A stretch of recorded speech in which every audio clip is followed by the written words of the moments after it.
Oke, baik pemirsa, CPTV News dalam acara tayangan perdana kami pada malam hari ini adalah PLC Probolinggo Layer Club pertama di Probolinggo, menghadirkan narasumber yang akan memberikan ide-idenya berkaitan tentang dunia pendidikan.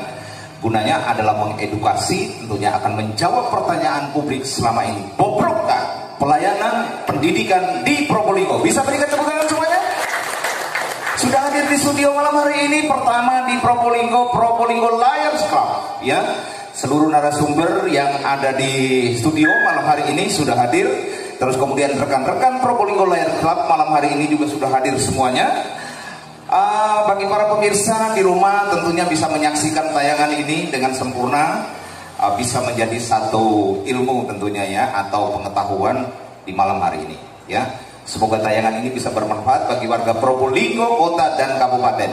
Probolinggo Lions Club. Ya.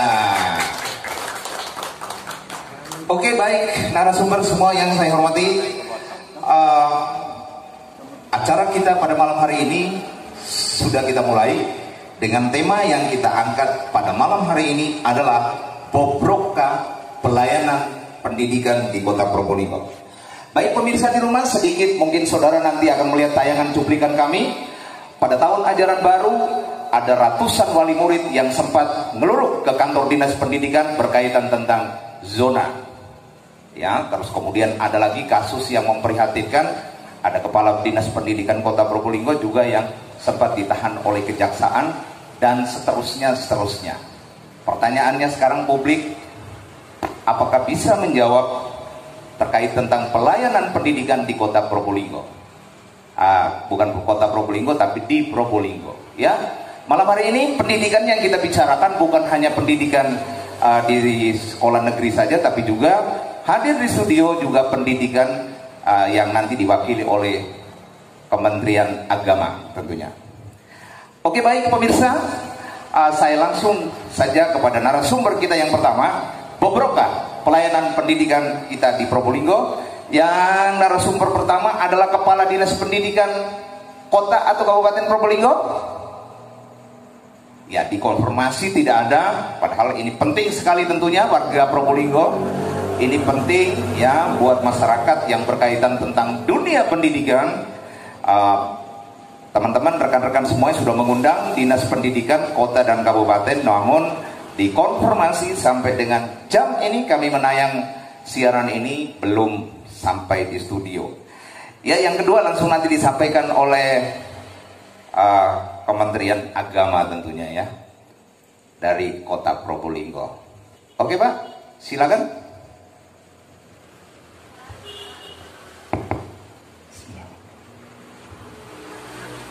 Assalamualaikum warahmatullahi wabarakatuh. Bismillahirrahmanirrahim. Alhamdulillahi rabbil alamin. Wa syukurillah wa la ni'matillah wa la hawla wa la quwwata illa billah. Rabbi shrah li sadri wa yassir li amri wa hlul 'uqdatam min lisani yafqahu qawli.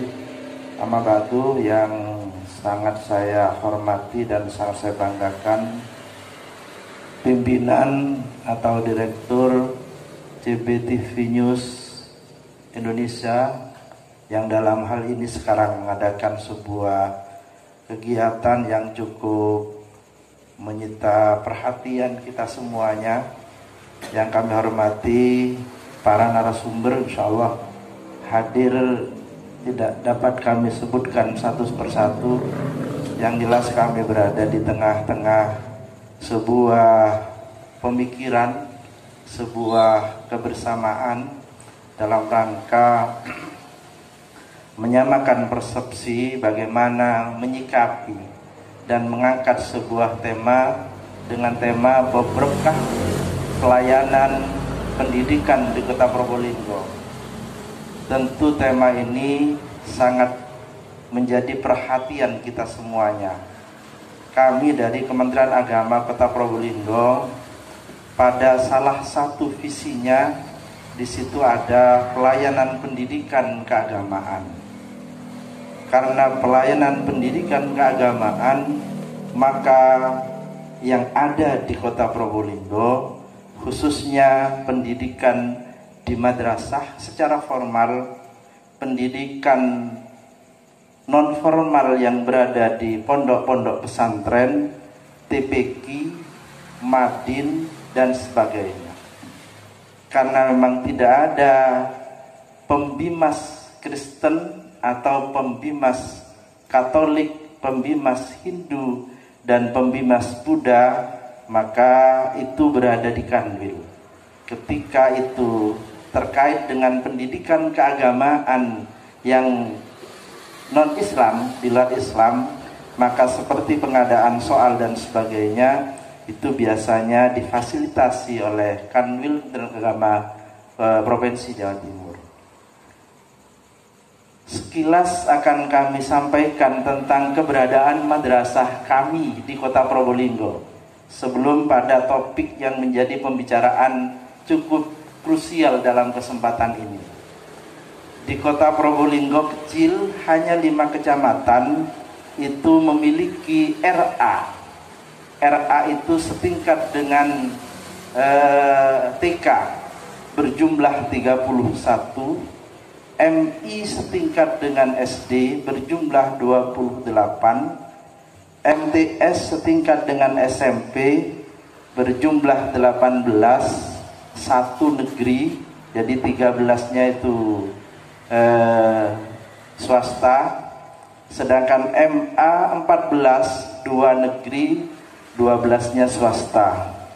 Pondok pesantren baik kecil maupun besar itu berjumlah 31, TPQ baik yang berada di pelosok maupun di tengah kota yang berada di Masjid Agung itu 344, Madin Madrasah Diniyah 154, Majelis Taklim itu pun juga akan mampu mengangkat pendidikan.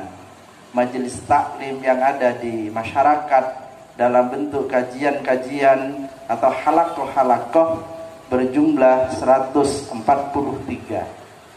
Tentu kalau melihat potensi ini, potensi pendidikan yang ada, khususnya yang menjadi salah satu tusi kami di Kementerian Agama terkait dengan pemberdayaan dan apa istilahnya itu penguatan pendidikan keagamaan cukup banyak.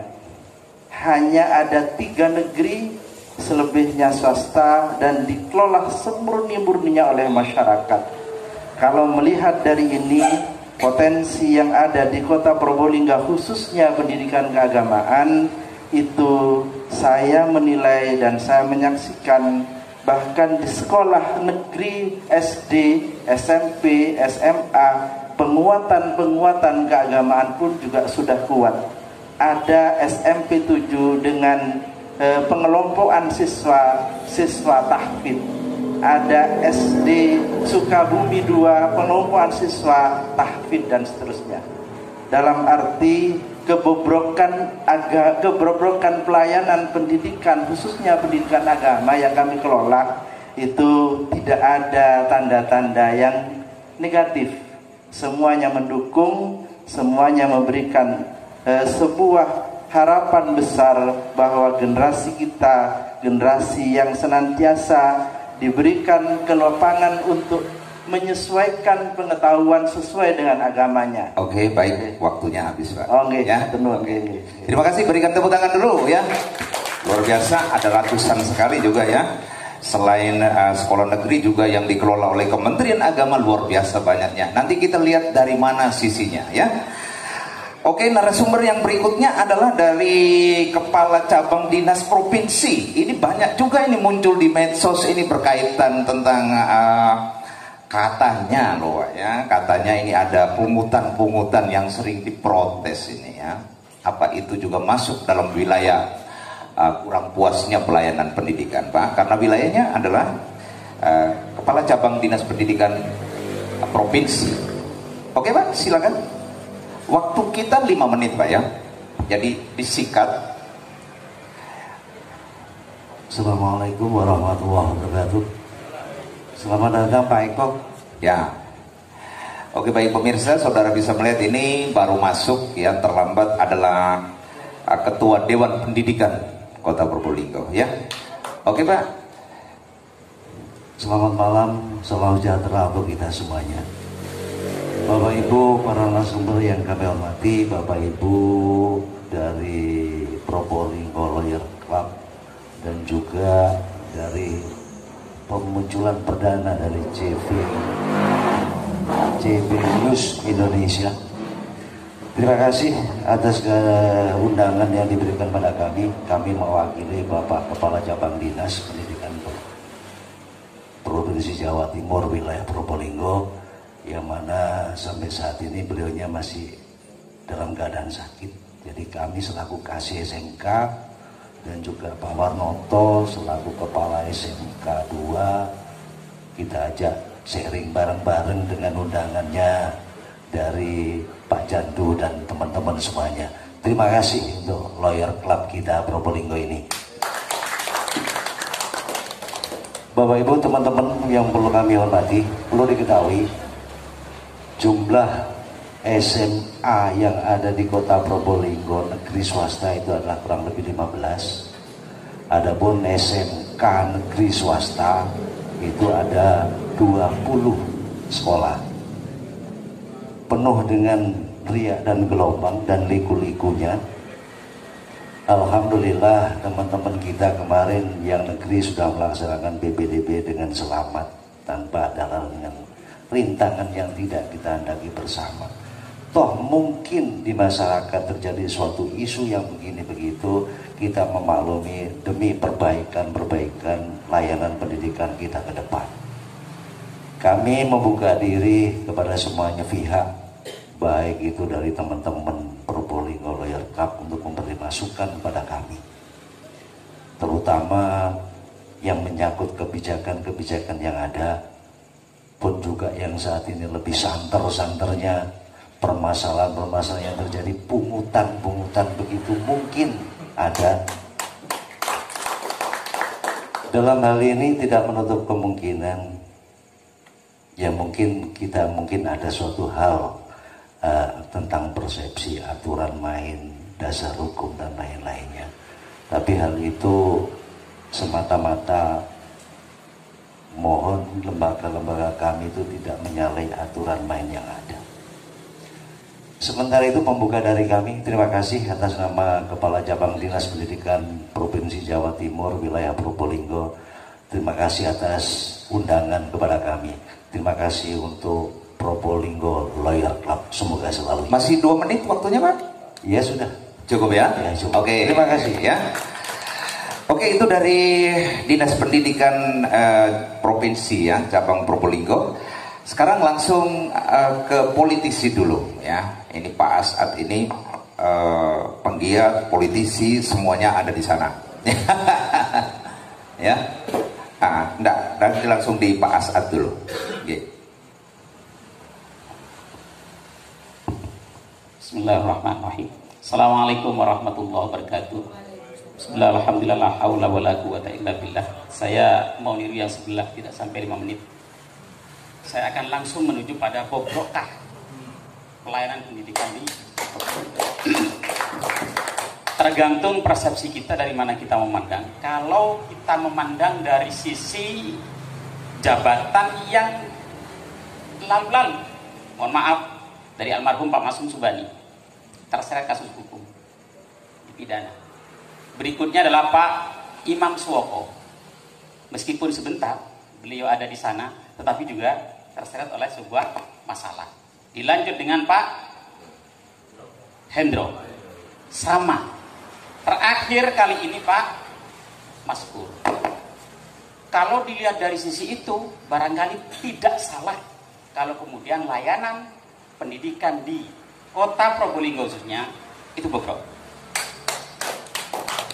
Di kabupaten bagaimana? Karena memang di sini tidak ada kota dan kabupaten, tapi di Probolinggo nyerempet-nyerempet juga. Karena beberapa kepala dinas terdahulu juga pernah tersangkut oleh masalah. Pak Rasid misalnya, Pak Panut umpama.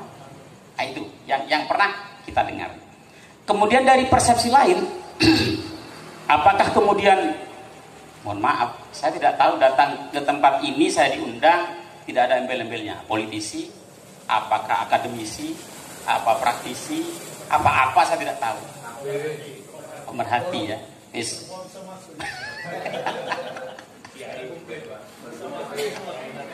Nah, kemudian kalau kita dilihat dari sisi kepuasan masyarakat itu tergantung. Tetapi ketika menjelang dan proses P2DB itu biasanya ada ria-ria, ada intrik-intrik.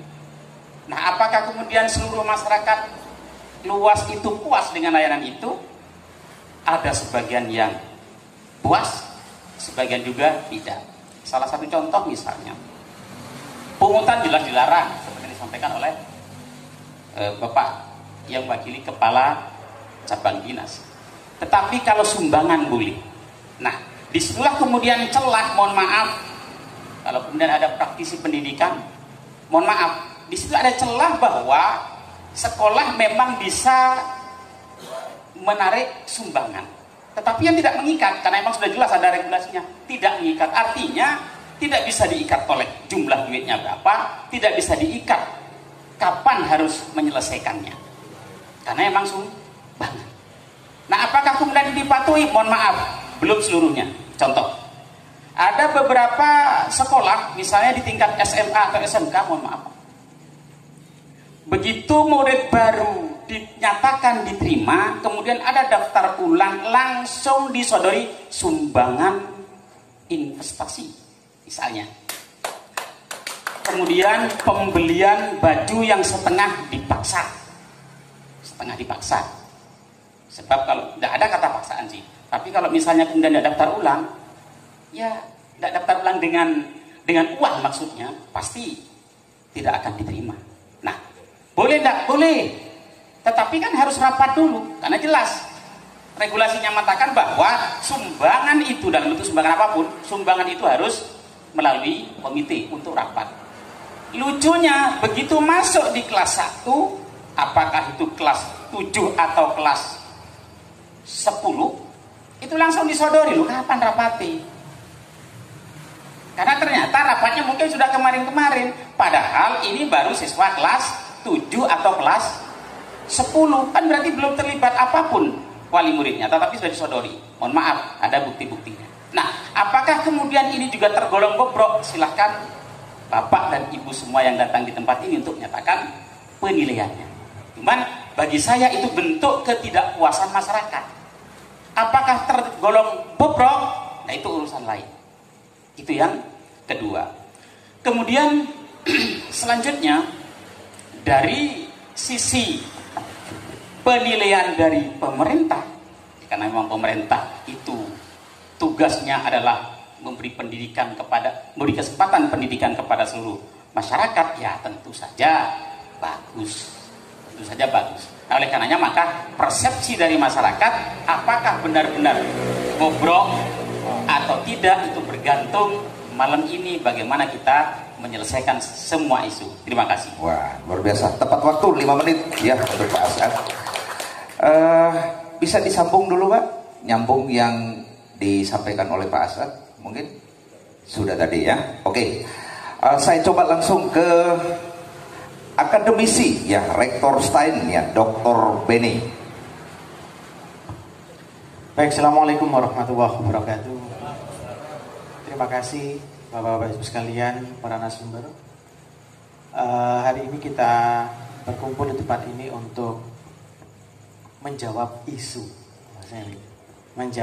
terkait dengan pembrokan pendidikan di Probolinggo.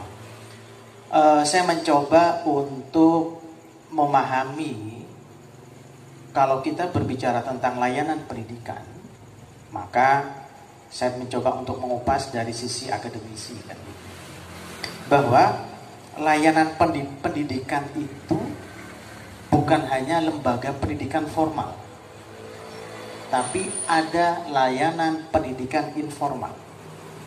Tanggung jawab pendidikan itu bukan hanya tanggung jawab pemerintah saja, tapi masyarakat memiliki tanggung jawab untuk meningkatkan kualitas pendidikan.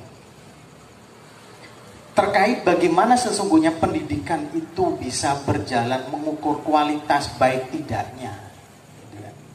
Mengukur baik tidaknya kualitas pendidikan itu, maka itu sudah ada regulasinya, ada undang-undangnya.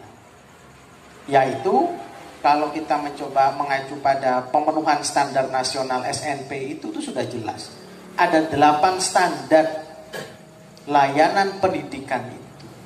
Untuk mengukur bobrok tidaknya lembaga pendidikan bisa dari 8 standar. Itu bagian dari variabel. Ada sebuah standar isi, standar proses, standar kompetensi lulusan, standar pendidik tenaga kependidikan, kemudian ada standar sarpras, standar pengelolaan, standar biaya, dan standar penilaian. Persoalannya adalah ketika dari sekian 8 standar itu, masing-masing standar itu bagian dari sebuah variabel, dan masing-masing variabel itu memiliki berbagai macam indikator. Satu indikator yang tidak terpenuhi, apakah iya kita akan mengatakan pendidikan itu sudah gagal? Kemudian untuk mengukur gagal tidaknya pendidikan, kalau kami dari akademisi, maka harus ada data real. Data itu bersifat konkret. Terkait misalkan, terkait dengan pendidik, kualitas pendidikan di pendidik di kota Probolinggo. Maka kita tidak bisa ketika seorang akademisi mengatakan itu baik, tidak, harus ada data real. Harus ada riset kualitatif maupun kuantitatif. Inilah yang harus dilakukan. Di Probolinggo ada banyak perguruan tinggi, dan itu sebaiknya dimanfaatkan untuk mengukur sejauh mana kualitas pendidikan di kota Probolinggo itu. Harus diukur dengan base data. Data-data yang konkret, apakah itu kualitatif maupun kuantitatif. Sehingga ketika kita menyampaikan, melakukan persepsi terhadap sesuatu hal, apalagi terkait dengan persoalan yang isu pada malam ini adalah bobrokkah pendidikan di Probolinggo, maka kalau itu diikuti dengan data-data yang real, data-data kepuasan masyarakat yang sudah ada dilakukan riset sebelumnya, itu jauh lebih baik kan gitu. Masyarakat harus diberikan sebuah pemahaman menurut saya bahwasanya pendidikan itu merupakan tanggung jawab kita bersama. Pendidikan itu tidak hanya diserahkan kepada sekolah, membentuk karakter di sekolah saja, tidak. Tapi orang tua, lingkungan memiliki tanggung jawab penuh bagaimana mewujudkan pendidikan yang berkualitas itu. Saya kira itu. Oke, waktunya cukup. Assalamualaikum warahmatullahi wabarakatuh. Ya, terima kasih. Oke, baik pemirsa di rumah, Anda sedang menyaksikan Probolinggo Liars Club ya, dengan tema Bobrokkah Pelayanan Pendidikan Probolinggo ya. Hadir di studio seluruh narasumber yang dapat memberikan ide-ide, tentunya dapat berbagi kepada seluruh warga Probolinggo dan sekitarnya supaya tidak terlalu percaya juga dengan isu-isu yang berkembang di media sosial. Pak Eko selaku Dewan Pendidikan, ini juga banyak tantangan ini ya. Memasuki tahun ajaran baru, ada banyak wali murid yang ngeluruk ke kantor dinas pendidikan terkait zona-zona ini ya, dan seterusnya. Oke, langsung Pak Eko, 5 menit dari sekarang Pak Eko. Assalamualaikum warahmatullahi wabarakatuh. Yang berbahagia, yang saya hormati seluruh yang hadir di ruangan ini. Saya bicara pendidikan ini bukan ranah kota, bukan ranah kabupaten, bukan ranahnya provinsi. Ranahnya pemerintah pusat. Kenapa? Semua aturan pendidikan itu diatur di Kemendikbud, di undang-undang. Jadi semua pemerintah kota, kabupaten, provinsi itu hanya menjalankan regulasi undang-undang dan Kemendikbud. Silakan nanti dibaca.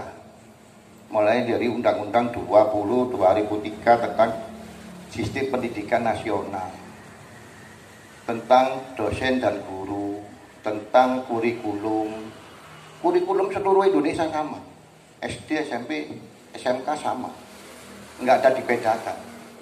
Jadwal masuk sekolah, ujian sekolah, semesteran semua sudah diatur oleh pusat. Kita nggak bisa ngatur sendiri-sendiri. Jadi semua dijalankan berdasarkan sistem yang sudah ditentukan di dalam regulasi. Ya, itu yang pertama yang saya harus termasuk yang disampaikan Pak Luis tadi tentang PPDB. PPDB itu sudah ada aturan Kemendikbudnya. Tidak salah nomor berapa, undang-undang Permendikbud nomor 1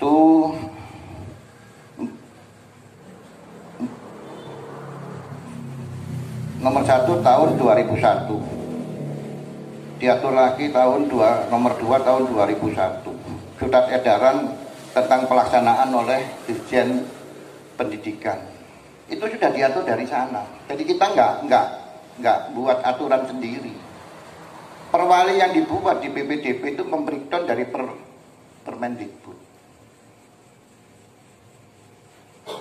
Nah, itu jadi kita ini boleh dibilang menjalankan aturan regulasi yang dari pusat di daerah masing-masing. Oleh karena itu, termasuk di dalamnya sistem proses belajar mengajar. Itu sudah diatur. Bagaimana guru mengajar, apa yang diajarkan. Contohnya guru SD. Guru SD itu harus megang beberapa mapel.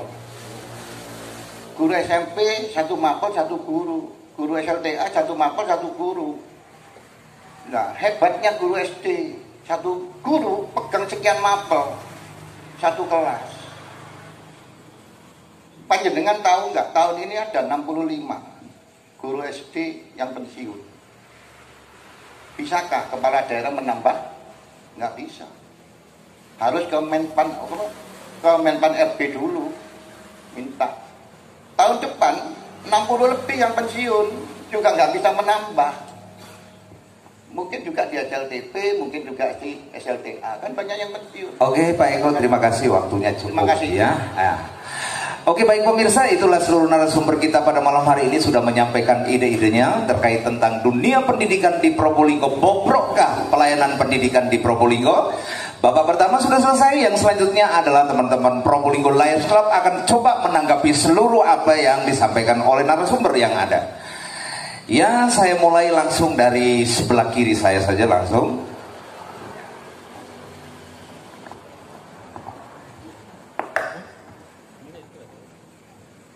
Terima kasih host PLC Saudara Luis atas inisiatifnya membentuk Forum Lawyer Club Probolinggo untuk membaca semua fenomena.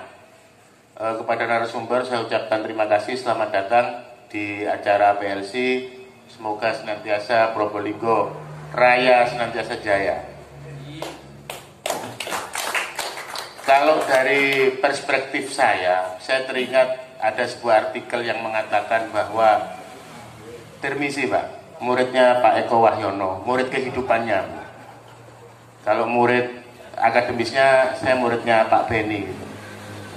Terima kasih, saya langsung saja, saya teringat sebuah artikel pada saat Hiroshima Nagasaki dibom oleh sekutu. Jepang itu mengalami kehancuran total. Ekonomi, politik, pendidikan, dan lain sebagainya. Yang ditanyakan pada saat itu hanya satu oleh Kaisar Hirohito. Hitung jumlah guru di Jepang. Kumpulkan semua mereka, maksimalkan fungsi dan peran mereka. Dan tidak lama kemudian Jepang dari negara yang hancur lebur menjadi negara superpower di dunia. Karena apa? Faktor guru. Guru adalah pemegang fungsi yang luar biasa untuk melakukan peradaban dan perubahan yang lebih baik.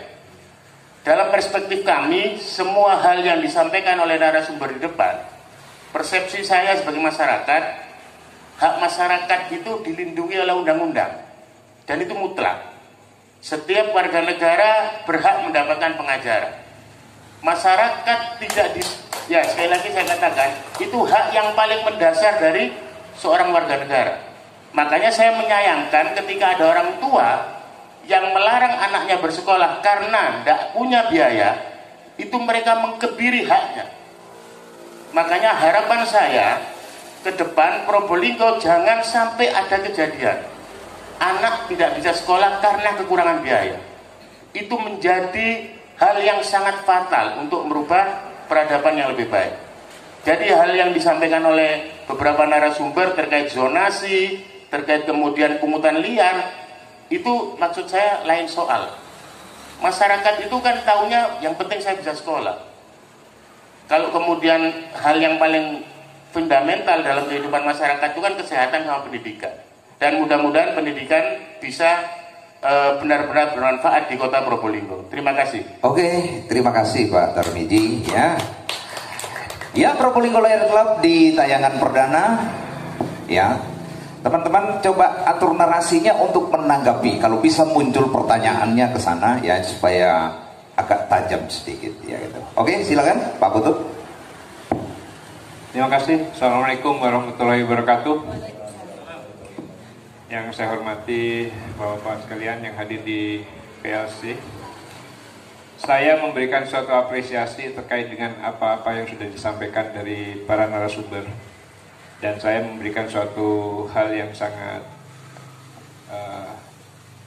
dijadikan sebagai suatu catatan penting, yaitu kami di dunia lawyers tentunya sangat-sangat prihatin dengan yang disampaikan oleh Pak Asad tadi itu, karena memang real pejabat-pejabat pendidikan di Probolinggo memang mengalami suatu permasalahan di bidang hukum. Dan sampai dengan saat ini juga masih belum terkupas secara tuntas permasalahan itu, apakah dari sistemnya, ataukah memang dari personnya, ataukah memang dari hal-hal tertentu, sehingga itu bisa dilakukan suatu upaya-upaya pencegahan. Sebetulnya tidak ada salahnya nanti akan dikembangkan oleh Probolinggo Lawyers Club dengan mengundang beberapa aparat penegak hukum yang nanti bisa memberikan suatu pencerahan itu. Jangan sampai ada terjadi lagi gitu. Karena bagaimanapun juga itu sangat mencoreng, apalagi itu di dunia pendidikan. Terus yang kedua, adanya suatu konfirmasi tentang biaya pendidikan. Bagaimana ketentuan dari yang sifatnya sudah ditetapkan secara nasional sebesar 20% dari anggaran biaya negara itu harus digunakan untuk pendidikan. Tetapi di sisi lain kenyataannya cukup banyak, saya katakan, manipulasi terhadap biaya pendidikan. Manipulasi dalam artian yang seharusnya itu bukan masuk ke biaya pendidikan, tapi didorong-dorong sehingga mencapai nilai sampai 20%. Dan itu bergulir mulai dari pemerintah pusat, pemerintah provinsi, sampai dengan kota kabupaten. Oleh karena itu, saya meyakini seandainya itu sama-sama dijadikan sebagai komitmen bersama, apalagi di Probolinggo, insya Allah itu sangat-sangat membantu sistem pendidikan yang ada di Probolinggo. Lalu hal lain yang menjadi suatu sorotan bagi saya adalah kemampuan bagi sekolah dan juga dinas pendidikan terhadap pengembangan minat dan bakat dari anak-anak didik. Ada suatu kecenderungan dalam tanda kutip. Setiap ada anak yang mempunyai bakat, yang mempunyai kelebihan tertentu, entah itu di bidang olahraga, seni, budaya, itu ada kecenderungan mereka selalu membiayai untuk kegiatan-kegiatannya itu dengan mandiri. Tidak bisa terbackup dari pemerintah. Demikian juga bahkan olahraga pun hanya sebagian kecil aja mereka bisa membantu. Padahal tentu saja yang namanya pendidikan di Kota Probolinggo kita tidak bisa hanya melihat dari sisi keilmuan saja, tapi mengenai bakat-bakat yang ada pada seorang anak didik itu juga harus dikembangkan. Saya berharap nanti ke depan semua pihak memberikan perhatian di sini, jangan sampai bakat dari anak-anak didik itu tercederai karena ketidakmampuan dari orang tua untuk memberikan pengembangannya. Oke, terima kasih Pak Putut. Ya, langsung. Ini Baik. nih ya, ini kayaknya banyak pertanyaannya ini Bung Jando nih ya. Pertanyaan atau himbauan ini? Ya. Sudah. Ya. Baik, terima kasih. Assalamualaikum warahmatullahi wabarakatuh. Salam hormat saya kepada para narasumber yang mana yang di hadapan saya ini senior-senior semua ini, yang jago, yang luar biasa ini kalau urusan pendidikan. Tapi terus dengan teman-teman saya dari PLC, tidak lupa saya haturkan terima kasih yang setinggi-tingginya dan apresiasi yang sungguh sangat ini kepada Bung Luis bersama CBTV News dengan krunya.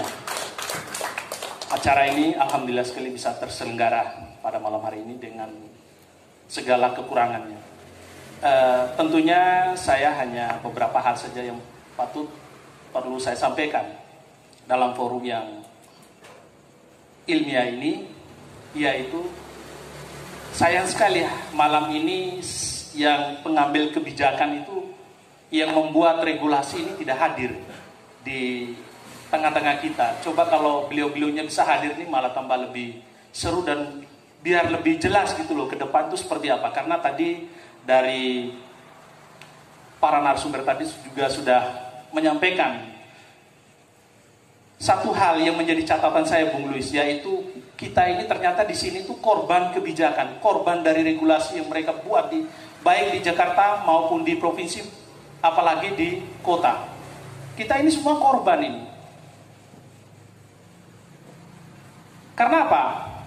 Dengan segala macam pikiran-pikiran mereka sehingga membuat pendidikan di Indonesia ini, khususnya di kota Probolinggo maupun di kabupaten ini, ya timbullah persepsi masyarakat yang menjadi polemik bahwa di sana itu pungutan, di sana itu bobrok, apa segala macam. Tapi coba kalau kita nyelami sendiri, alami sendiri di sana, tentunya sungguh sangat luar biasa perjuangan tenaga pendidik di sana. Ini yang perlu saya sampaikan di forum ini. Terkait dengan tadi ada yang menyinggung masalah pungutan ya. Sebenarnya kalau menurut pandangan saya dari ketika saya membaca di beberapa aturan itu, sebenarnya sekolah itu masih punya kewenangan untuk memungut sebenarnya. Tapi karena kalah dengan kampanye politik yang dilakukan oleh baik itu kepala daerah yang tentunya bahwa ini pendidikan itu gratis, sehingga persepsi masyarakat di situ gratislah pendidikan ini. Ini yang menjadi keprihatinan kita, Bung Luis. Sebenarnya yang bobrok ini apakah pengambil kebijakan, ataukah pelaksana, ataukah masyarakatnya yang mempunyai persepsi yang sehingga terjadi seperti apa ya? Oke, cukup Bung Jado waktunya. Nanti dilanjut. Ya, berikan nafas dulu, terlalu semangat ini ya, panjang durasinya. Oke, pengacara muda, Pak Dene ini. Ini suka kritik dunia pendidikan sejak dulu ya. Saya langsung di hadapan Anda ini para senior juga narasumbernya bisa langsung bertanya. Monggo silakan 5 menit. Assalamualaikum warahmatullahi wabarakatuh. Yang saya hormati para narasumber dan yang hadir pada kesempatan kali ini,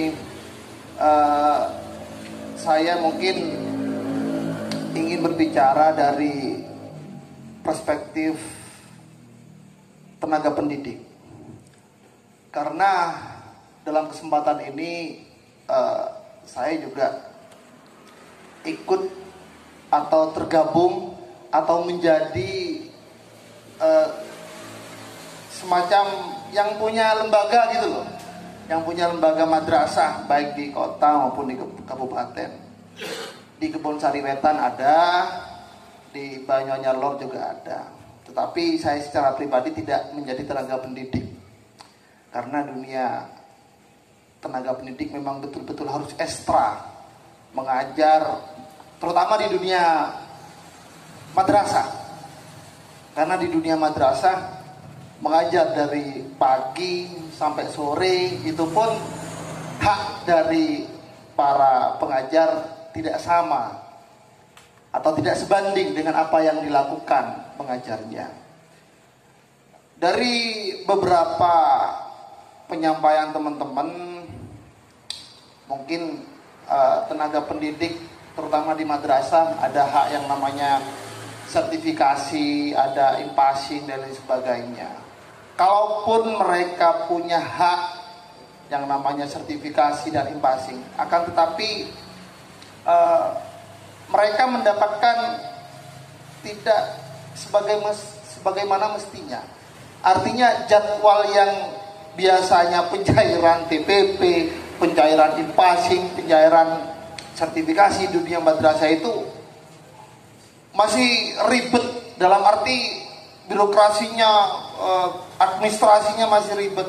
Sampai detik ini mungkin masih ada yang terhutang yang belum cair. Itu yang pertama. Dan yang kedua, ya mohon maaf perlu kami juga sampaikan, karena saya juga ikut andil di dalam dunia pendidikan meskipun bukan sebagai tenaga pendidik. Ya mohon maaf, meskipun saya di dunia madrasah, di dunia madrasah itu tidak sama dengan hal yang judulnya, pendidikan agama madrasah. Tetapi dalam prakteknya masih kita temukan, tentu kasus yang hangat masih ada, dugaan korupsi Madin di Pasuruan, dan juga ada juga yang kena di Probolinggo. Artinya di dunia pendidikan madrasah pun masih banyak bobroknya, dalam arti peserta atau siswa Madin yang siluman atau misterius. Oke, waktunya habis. Namanya ada, tapi orangnya tidak ada, dan itu pun masih dapat bantuan. Kayaknya dari Kementerian Agama sudah dengar tadi itu. Nanti sebentar akan menanggapinya ya. Oke, baik pemirsa, masih bersama dengan kami CPTV News Indonesia. Beritanya Orang Probolinggo. Malam hari ini tayangan perdana kami adalah PLC, Probolinggo Layer Club, Bobroka, pelayanan pendidikan di Kota Probolinggo. Ya, langsung Pak Harmoko ini orang Sulawesi ini ya, cuma di Probolinggo berjuangnya luar biasa. Oke, silakan. Terima kasih, 5 menit waktunya dimanfaatkan luar biasa. Assalamualaikum warahmatullahi wabarakatuh. Selamat malam dan salam sejahtera bagi kita semua. Yang saya hormati para narasumber, Bung Louis, terima kasih acaranya CPTV News telah mengundang kami dalam kegiatan ini. Saya berbicara dalam perspektif lain dari yang sebelumnya terkait dua hal narasumber, terkait dengan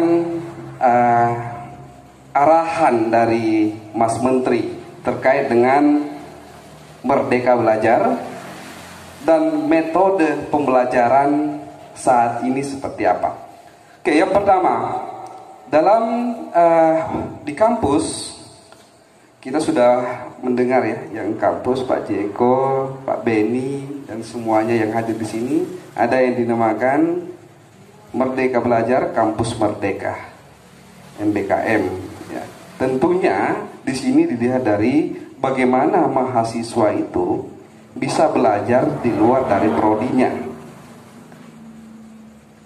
Tentunya kalau untuk setingkat SD, SMP dan SMA, mungkin dalam lingkungan Kementerian Agama, cara atau yang dilakukan dunia pendidikan terkait dengan arahan Mas Menteri terkait dengan Merdeka Belajar itu seperti apa. Ini yang perlu kita pahami juga. Pemirsa yang ada di rumah juga yang menonton, bagaimana. Itu yang pertama. Yang kedua, terkait dengan metode pembelajaran yang selama ini dilakukan oleh guru. Pernah saya melihat sekilas wawancara Najla Shihab. Dalam wawancara, dia mengatakan bagaimana kita mengukur anak-anak kita ini pintar atau tidak. Sedangkan metode yang disampaikan oleh guru hanya menjelaskan, dan siswa-siswa dipaksa untuk mengetahui apa yang dijelaskan. Kenapa tidak ada metode yang lain? Apakah sudah ada atau memang belum ada? Untuk misalnya kompetensinya siswa-siswa, banyak kan yang tidak hanya pintar tapi di bidang lain dia pintar. Mungkin dia tidak paham di bidang terkait dengan ilmu pengetahuan, tapi skill-skill yang lain, kesenian, kebudayaan dia paham. Apakah sekolah atau dunia pendidikan sudah memfasilitasi terkait dengan skill-skill atau kompetensi-kompetensi yang ada dalam diri siswa-siswi kita, penerus bangsa Indonesia. Terima kasih Bung Louis. Oke, terima kasih untuk Bung Harmoko ya. Coba dari Pak Taufik. Ya, langsung 5 menit waktunya ya. Makasih Bang Luis. Assalamualaikum warahmatullahi wabarakatuh. Mohon maaf tadi Pak Eko, mungkin Pak Eko lupa sama saya mantan siswanya juga. Jadi begini, saya mungkin mau menyampaikan usulan atau saran yang mungkin, tapi juga ada kaitannya insya Allah dengan pendidikan. Jadi harapan kami semoga kedepannya dari bapak-bapak ini diperkenan dibuatkan suatu tim atau wadah untuk mengkaji buku-buku, isi buku-buku yang akan dikonsumsi atau dipergunakan oleh murid-murid kita. Karena apa? Pada sekitar tahun 2010 kebetulan kami sendiri yang menemukan buku pelajaran agama, latihan soal agama untuk kelas 4 SD, itu isinya sangat riskan untuk dikonsumsi oleh anak kelas 4 SD. Kenapa? Tentang keilahian. Di situ ada soal yang mengajukan pertanyaan, bagaimanakah jika Allah sama dengan makhluk lain? Dan kebetulan waktu itu kami sampaikan kepada teman-teman di DPRD Kabupaten, karena kebetulan kami sudah tidak menjabat. Kenapa kami sampaikan di situ? Itu kaitannya dengan keimanan, keilahian, dan moral. Padahal kita sama-sama tahu di surat Al-Maidah ayat 72 yang mohon maaf tidak kami sampaikan secara lengkap, takut berkembang kemana-mana. Itu isinya sesungguhnya barang siapa yang menyekutukan dan atau menyamakan atau membandingkan Allah dengan lainnya, maka diharamkan surga baginya dan tempatnya adalah neraka. Jadi buku-buku seperti itu atau isi-isi seperti itu tolong dikaji, jangan sampai dikonsumsi oleh anak kelas 4 SD. Kenapa? Sebab kita saja yang sudah dewasa, jika dikasih pertanyaan bagaimanakah jika Allah sama dengan makhluk lain, asumsi kita, imajinasi kita akan membandingkan Allah dengan makhluk-makhluk lain. Oke, baik Pak Rofik, cukup dulu waktunya. Ya. Oke, kita berikan tepuk tangan dulu untuk seluruh audiens kita yang ada. 5 menit waktunya juga buat Mas Salamud Huda. Oke, terima kasih. Assalamualaikum warahmatullahi wabarakatuh. Langsung saja, terkait dengan pendidikan, ada beberapa hal yang mungkin dari sudut pandang berbeda. Saya ingin menyampaikan tentang kompetensi pendidikan dalam pelayanan dan pembentukan karakter bangsa. Karena bagaimanapun, anak didik kita, anak muda kita adalah penerus dari kita semua, apalagi penerus yang ada di depan. Tentunya sebagai pendidik tidak hanya berbicara, kalau kita sudah mendengar pendidikan kita akan berbicara biaya daftar berapa, nilai berapa.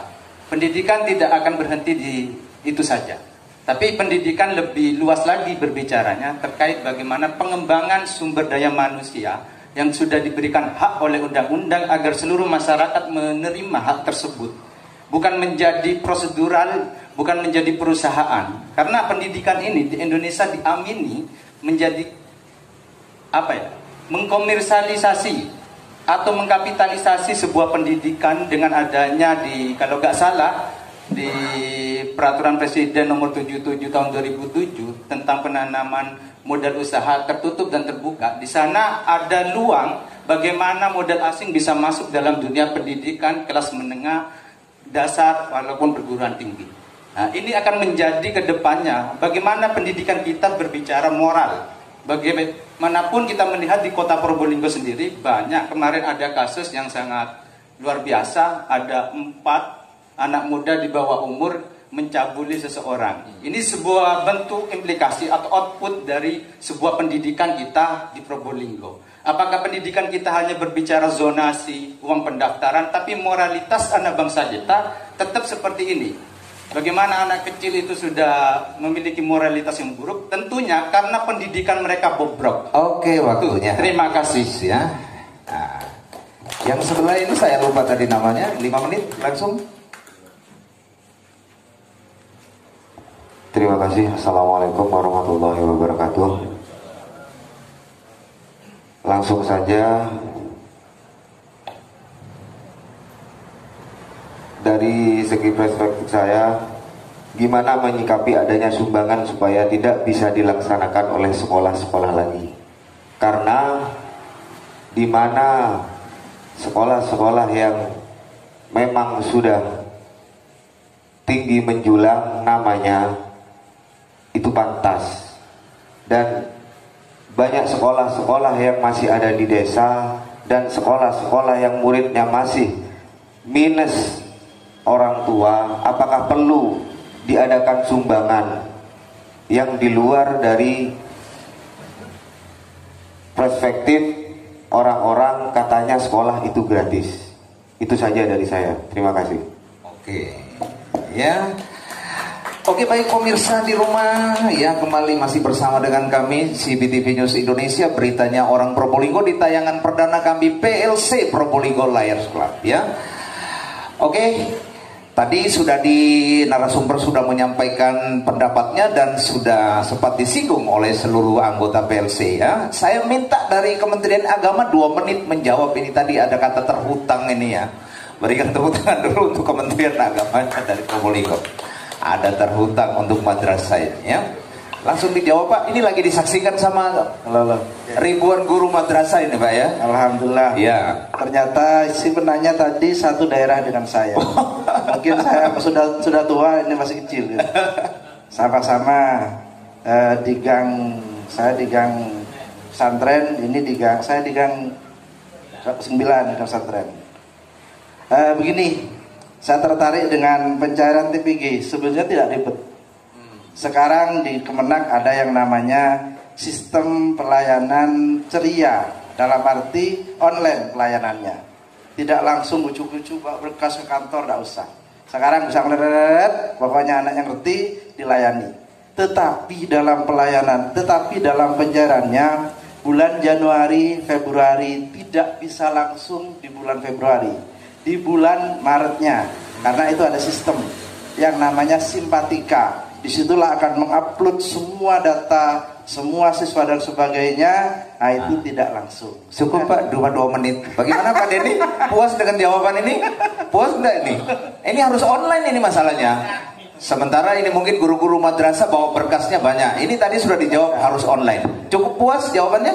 Enggak, maksud saya biar saya menyampaikan apa yang menjadi keluhan guru.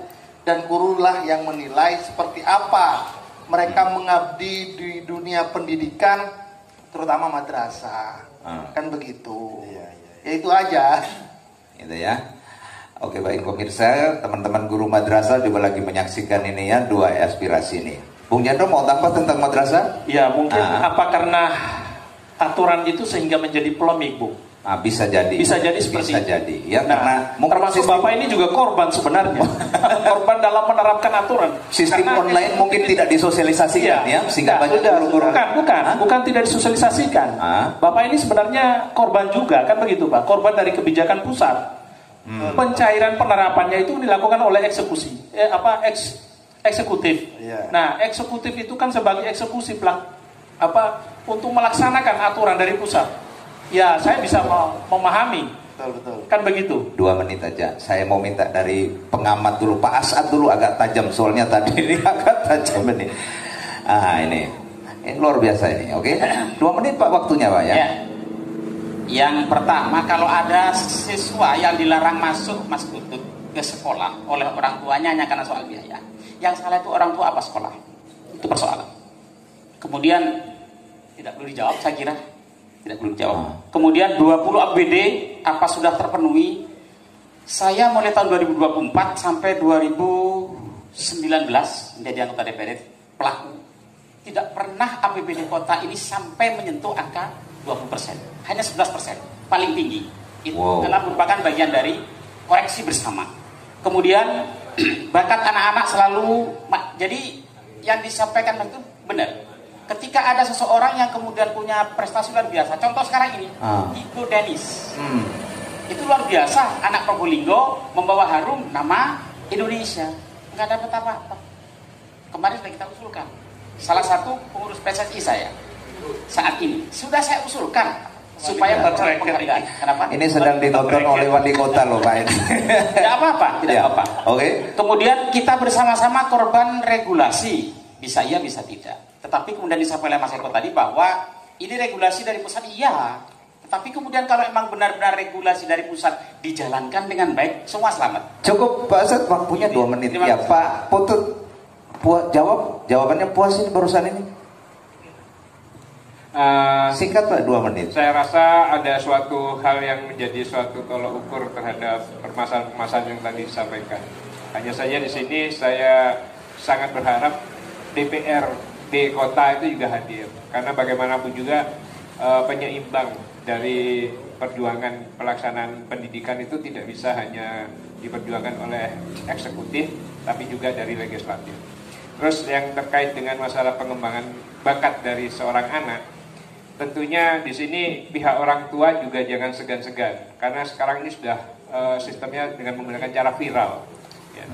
Kadang-kadang kita tidak mengetahui bagaimana cara pengembangan seorang anak dalam pengembangan bakatnya. Hanya saja di sini seandainya tersampaikan seperti yang tadi Pak Asad sampaikan itu, akan di backup oleh beberapa pemerhati yang terkait dengan kasus itu, entah itu di bidang olahraga, entah itu di bidang kesenian, budaya, itu semua akan menjadi sarana yang sama-sama. Oke Pak Putut, terima kasih. Ini dari Kepala Cabang Dinas Pendidikan Provinsi ya. 10 detik ya. Oke. Untuk pungutan dipastikan tidak boleh. Silakan dilihat Permendikbud 75 kemudian pasal 12 dijamin tidak boleh. Nah, peluangnya ada di 10 dan 11. Monggo Mas Jandu. Jadi begini, saya bukan membela sekolah ya. Tapi karena regulasi. Ini kan regulasi yang kita bicara ini Bung Luis. Jadi non sewu Pak Haji, kalau sekolah itu tidak boleh memungut, itu yang dilarang di dalam pasal 12 itu hanya komite. Itu dia tidak boleh memungut. Di pasal 1 kalau tidak salah itu Permendikbud itu yang disebut pungutan itu ada pengertian, penjelasannya itu jelas. Pungutan itu sekolah berhak untuk memungut kepada wali murid. Cukup waktunya, ini langsung dicukup waktunya. Cukup. Artinya sekolah itu bukan melegalkan sekolah. Ini biasanya SLTA-nya yang ramai ini tentang pungutan. Tanggapi Pak, 2 menit Pak. Ya, Oke, terima kasih. Yang perlu kami tanggapi tentang yang TPP tadi juga ya. Sama antara Kemenak sama Kemendikbud sama Bapak. Jadi pada dasarnya tidak bisa TPP seorang guru itu bulan ini keluar bulan depan. Minimal tiap 3 bulan baru keluar. Itu kalau yang ada di kami di cabang dinas Pak, khususnya di dinas pendidikan. Oke. Kemudian untuk siswa-siswa kita yang berprestasi khususnya, non sewu, untuk siswa yang prestasi kita kayak Vigo Dennis kita tahu itu baru kemarin Pak. Dari teman-teman kita kepala SMA Taman Madya bahwa Vigo Dennis itu adalah anak kita sendiri. Jadi applause untuk kita semua. Tepuk tangan dulu. Oke, cukup waktunya. Saya mau tanya sama Salamun Nurdra ini. Tadi Anda bicara tentang prestasi. Puas dengan jawaban dari Kepala Dinas Provinsi ini?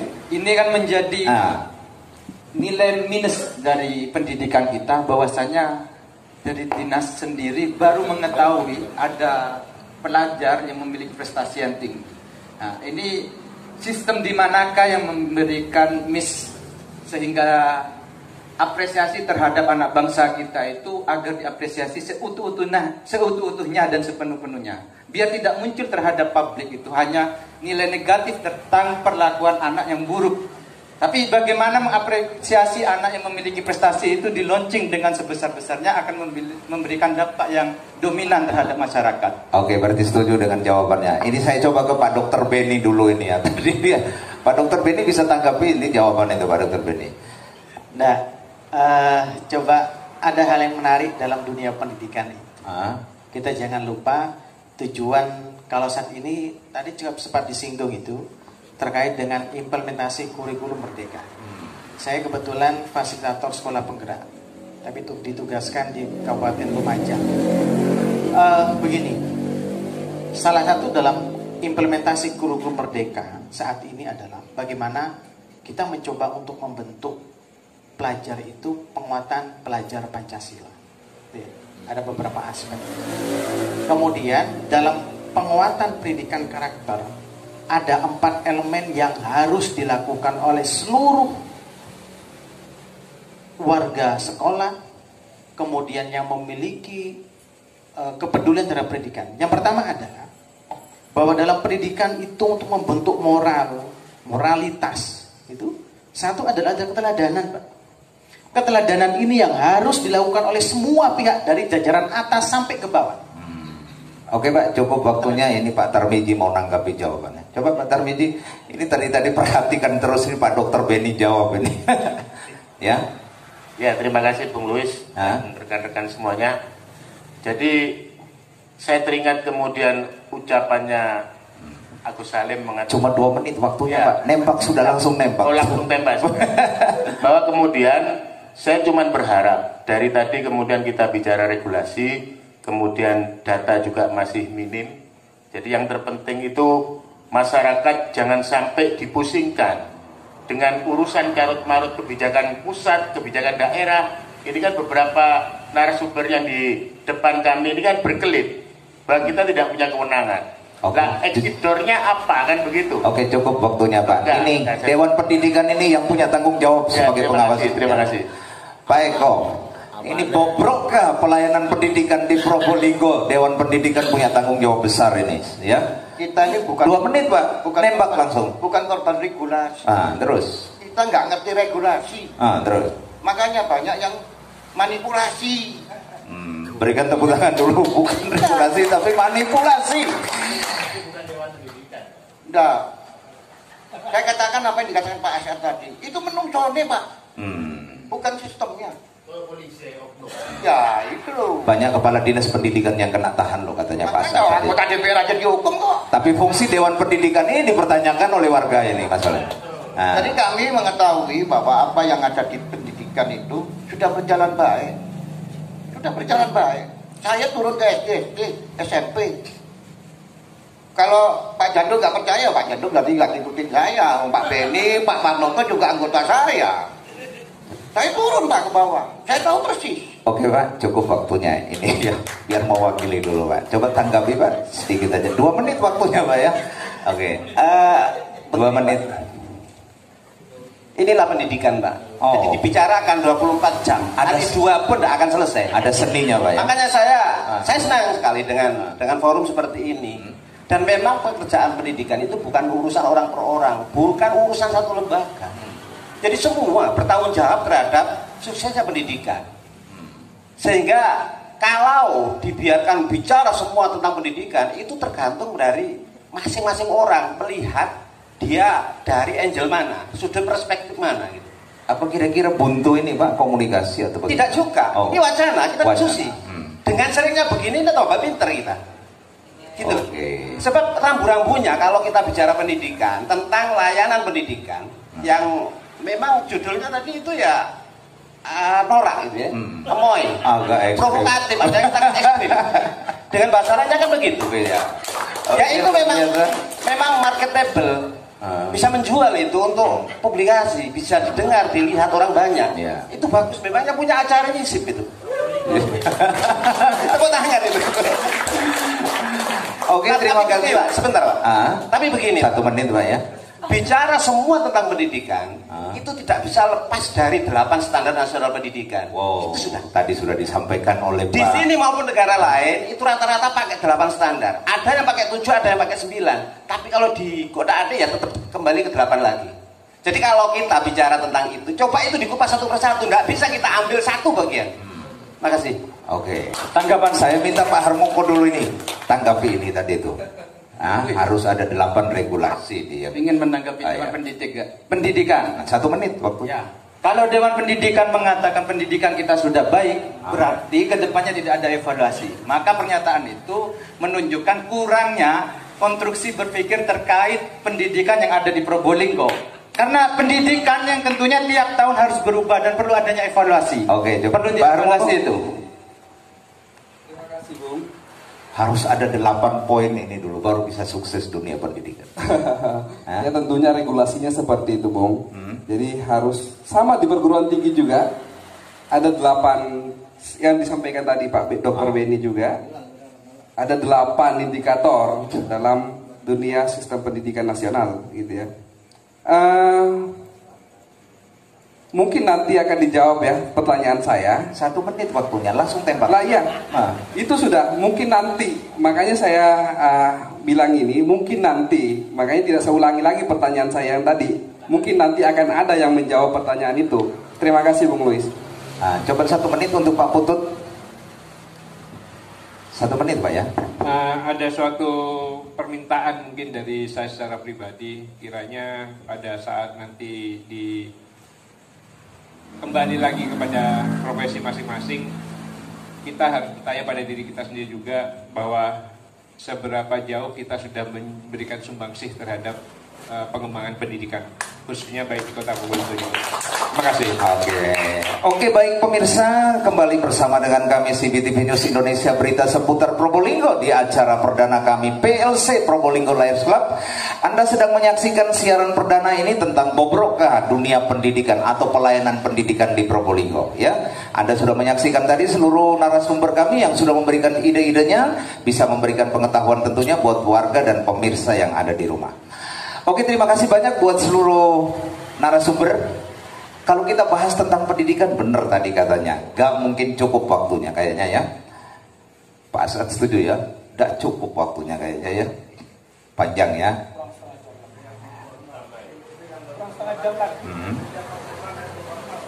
Iya, cuma ini tadi kayaknya pertanyaannya Mas Denny ini belum dijawab perinci oleh Kementerian Agama ini.